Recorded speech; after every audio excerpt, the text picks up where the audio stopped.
भाई सुन, तू किसी से मत कहना, लेकिन जो मैं आज तुझे बताने जा रहा हूं वो मेरे साथ सच में हुआ है।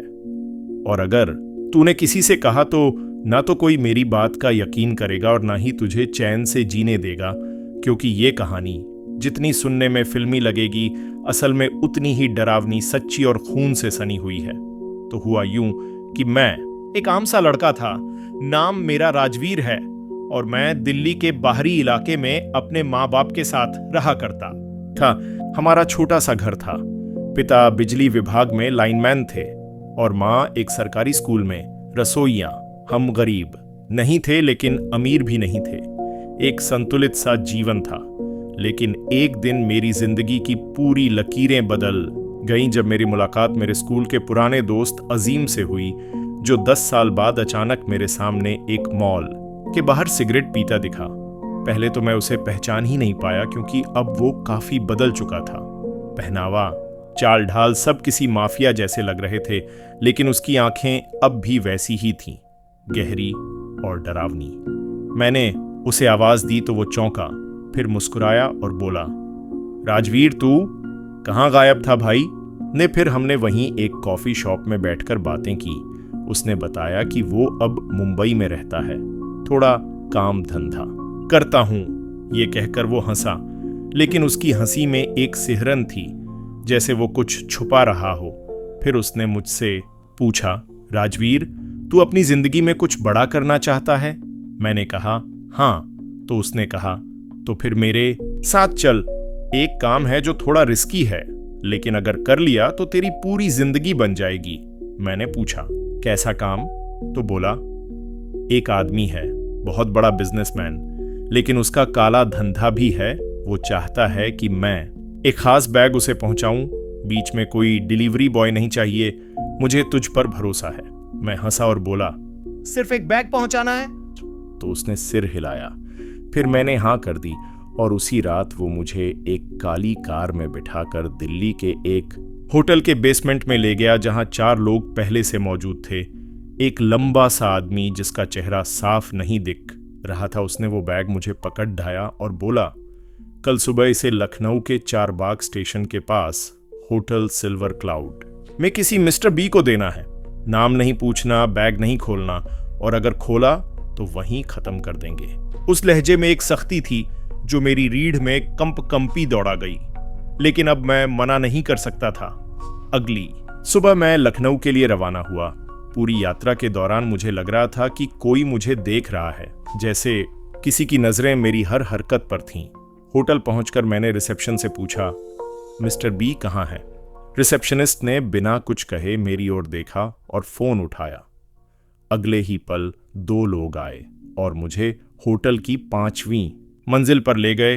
वहां एक रूम था जहां अंदर जाने पर एक बुजुर्ग आदमी बैठा था। उसने बैग लिया, गिना नहीं, सिर्फ मुस्कुराया और कहा, अब तेरा काम शुरू हुआ है, खत्म नहीं।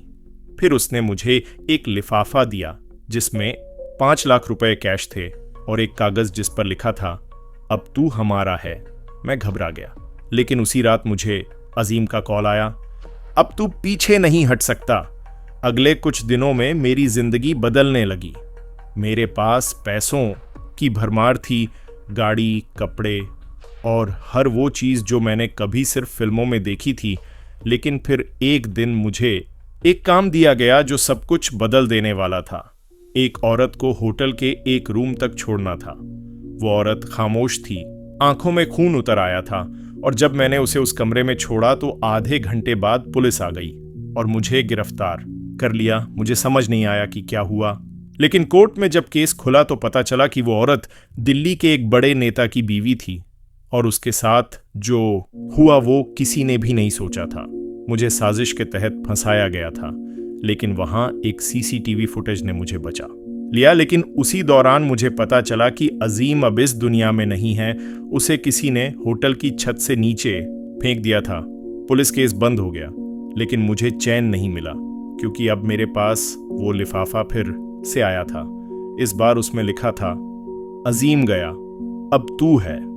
और तभी से मैं भाग रहा हूं। पहचान बदल चुका हूं, नाम बदल चुका हूं, माँ बाप को छोड़ा, लेकिन आज भी वो बैग, वो होटल, वो औरत और अजीम की चीखें मेरे दिमाग में गूंजती हैं।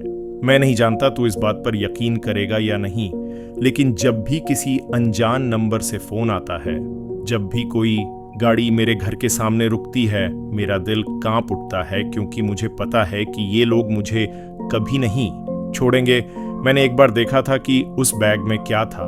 उसमें पैसे नहीं, ड्रग्स नहीं, बल्कि इंसानों के कटे हुए अंग थे।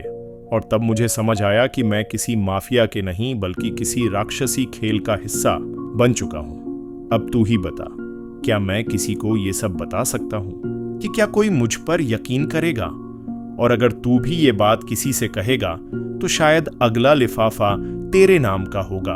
और भाई, जब मैंने वो बैग खोला और उसमें इंसानों के कटे हुए हाथ, आंखें और खून से सने नोट देखे ना, तो मेरी रूह कांप गई। उस पल मुझे समझ आया कि ये जो कुछ भी है, ये सिर्फ माफिया का धंधा नहीं, ये किसी बड़ी राजनीति का हिस्सा है। और मैं उसमें सिर्फ एक मोहरा हूं, एक ऐसा मोहरा जो कभी भी बलि का बकरा बन सकता है। फिर जो भी हुआ, उसने मेरी सोच, मेरी आत्मा, मेरी नींद सब छीन ली। मैं लखनऊ से भागा, किसी लोकल बस में बैठा और रात के अंधेरे में बनारस पहुंच गया। वहां एक धर्मशाला में छुपा रहा, फोन बंद कर दिया, सारे पैसे एक नाले में फेंक दिए, क्योंकि अब वो पैसे मुझे सिर्फ खून की खुशबू देते थे। लेकिन अगले ही दिन उस धर्मशाला के केयरटेकर ने मुझे पहचान लिया। उसने कहा, तू वही है ना जो लखनऊ में होटल सिल्वर क्लाउड में था? मेरी सांस रुक गई। मैंने पूछा, तुझे कैसे पता? वो बोला, तुझे ढूंढ रहे हैं लोग, तेरे पोस्टर आए हैं, तुझ पर 5 लाख का इनाम है। भाई, कसम से उस पल मेरी टांगों में जान नहीं रही। मैं उसी वक्त वहां से निकला और बनारस के घाटों के रास्ते रेल की पटरी पकड़कर भागा। पूरा दिन चला, पसीने से लथपथ, भूखा, बिना नींद के। और फिर मैं गया इलाहाबाद। वहां मैंने एक नकली आधार कार्ड बनवाया, नाम रखा विवेक शर्मा, और एक पान की दुकान पर काम करने लगा। रात को वहीं सो जाता था, लेकिन भाई, डर वहां भी पीछा करता रहा। मुझे हर गाड़ी पर शक होता, हर ग्राहक पर डर लगता कि ये कोई एजेंट ना हो। हर सपना खून में डूबा होता। और फिर एक रात जब मैं दुकान बंद कर रहा था तो एक आदमी आया। उसने बिना कुछ कहे एक फोटो मेरी तरफ बढ़ाई। वो फोटो मेरी थी, लेकिन नाम किसी और का लिखा था। नीचे लिखा था, टारगेट कंफर्म। मैं समझ गया कि अब वक्त नहीं है। मैं फिर भागा, इस बार नेपाल बॉर्डर की तरफ। रास्ते में मेरा फोन फिर बजा, जो महीनों से बंद था। जाने कैसे चालू हुआ। स्क्रीन पर लिखा था, अजीम। हाँ, वही अजीम जो मर चुका था। मैं कांप गया। फिर भी कॉल उठाया तो उस तरफ सिर्फ एक आवाज आई, तेरा काम अभी खत्म नहीं हुआ। और कॉल कट। भाई, मैंने उसी पल फोन नदी में फेंक दिया। लेकिन अब मैं समझ गया था कि ये लोग सिर्फ इंसान नहीं हैं, ये सिस्टम के अंदर बैठे वो शैतान हैं जो कानून से ऊपर हैं। और अब मैं चाहे कहीं भी चला जाऊं, वो मुझे ढूंढ लेंगे। लेकिन फिर कुछ ऐसा हुआ जो तू यकीन नहीं करेगा। मैंने नेपाल बॉर्डर पार करते हुए देखा कि जो आदमी मुझे पिछले स्टेशन पर देख रहा था, वही अब यहां भी खड़ा था। वैसी ही आंखें, वैसा ही सिगरेट। तब मुझे यकीन हुआ कि ये लोग इंसान नहीं, साएं हैं, जिनका न नाम है न चेहरा, बस एक एजेंडा है, सफाया। और तभी मुझे याद आया वो कागज जो होटल में मिला था, जिसमें लिखा था, अब तू हमारा है। शायद उसका मतलब यही था कि अब मैं मरते दम तक उनके लिए काम करूंगा या फिर उनके निशाने पर रहूंगा। फिर एक बूढ़ा साधु मिला जिसने मेरी आंखों में देखा और कहा, बेटा, तू जिनका हिस्सा बन गया है वो तुझे कभी नहीं छोड़ेंगे। ये कोई माफिया नहीं, ये एक काले तंत्र का जाल है। और जब मैंने उसका मजाक उड़ाया तो उसने एक बात कही जो आज भी मेरे कानों में गूंजती है, तेरा खून अब उन नामों में दर्ज हो चुका है जिनके बारे में सोचते ही मौत साथ चलने लगती है। और भाई, तब से लेकर आज तक मैं कभी शिमला, कभी रांची, कभी कोच्चि, कभी सीमा पार करके भूटान तक गया, लेकिन हर जगह वही साया, वही काले बैग, वही खामोश लोग। और हर 2 महीने में एक नया नाम, एक नया काम, जो न मैं पूछ सकता न मना कर सकता। क्योंकि एक बार जब मैंने मना किया तो मेरी आंखों के सामने एक लड़की को गोली मार दी गई और उसकी आखिरी चीखें मेरे कानों में अब तक जिंदा हैं। मुझे समझ आया कि अब ये खेल मेरे बस का नहीं है और अगर मैं मरना नहीं चाहता तो मुझे खेल को ही तोड़ना पड़ेगा।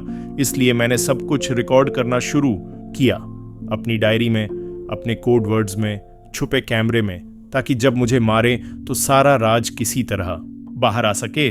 और अब भाई, जो मैं तुझसे कह रहा हूं वो मेरी आखिरी उम्मीद है, क्योंकि आज मैंने फिर वही कागज पाया है। कल सुबह तक, मतलब वो आ रहे हैं। और अब तू ही बता, क्या मैं चुप रहकर मर जाऊं या एक आखिरी बार लड़ूं? और लेकिन ये लड़ाई सिर्फ मेरी नहीं है, ये उन सब के लिए है जो सच्चाई से भागते हैं और जो एक बार इनके जाल में फंसते हैं, फिर उनका नाम सिर्फ एक लिफाफे में रह जाता है, खून से सना हुआ, मौन और लाश बनकर कहीं पर डढ़ा होता है। और भाई, मैं जानता हूं कि तू सोच रहा होगा कि ये सब सुनकर तू क्या कर सकता है, तेरा क्या लेना देना। लेकिन जो मैं अब तुझे सौंपने जा रहा हूं वो सिर्फ मेरी नहीं, बल्कि उन सैकड़ों बेगुनाहों की आखिरी उम्मीद है जो इस सिस्टम के अंधेरे में गुम हो गए, जिनके माँ बाप अब भी थानों के चक्कर काटते हैं और जिनकी लाशें कभी नदियों में बहती मिली तो कभी पुल के नीचे कूड़े में सड़ी हुई। मैं जानता हूं कि कल मेरी सांसें थम जाएंगी, क्योंकि जब मैंने आखिरी बार काम करने से इनकार किया था तब मेरे गले पर छुरी रखकर सिर्फ इतना कहा गया था, हर बार माफ नहीं किया जाता। लेकिन अब मैं डरता नहीं, क्योंकि अब मेरे पास खोने को कुछ नहीं बचा। इसलिए सुन, उस डायरी का दूसरा हिस्सा मैंने इसी शहर के पुराने कब्रिस्तान में कब्र संख्या 302 के नीचे दफनाया है। और उस कब्र पर किसी का नाम नहीं, बस एक जंग लगी प्लेट है जिस पर उर्दू में लिखा है, गुनहगारों की चुप्पी।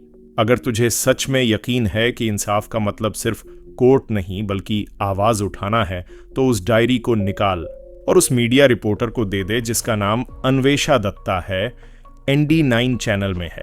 वही अकेली थी जिसने 10 साल पहले बच्चों के गायब होने पर स्टिंग ऑपरेशन किया था और फिर एक रात गायब हो गई। लेकिन मैं जानता, वो आज भी जिंदा है। मैंने उसे हाल ही में गोरखपुर स्टेशन पर देखा था, सिर पर स्कार्फ, आंखों में डर और हाथ में वही लाल डायरी।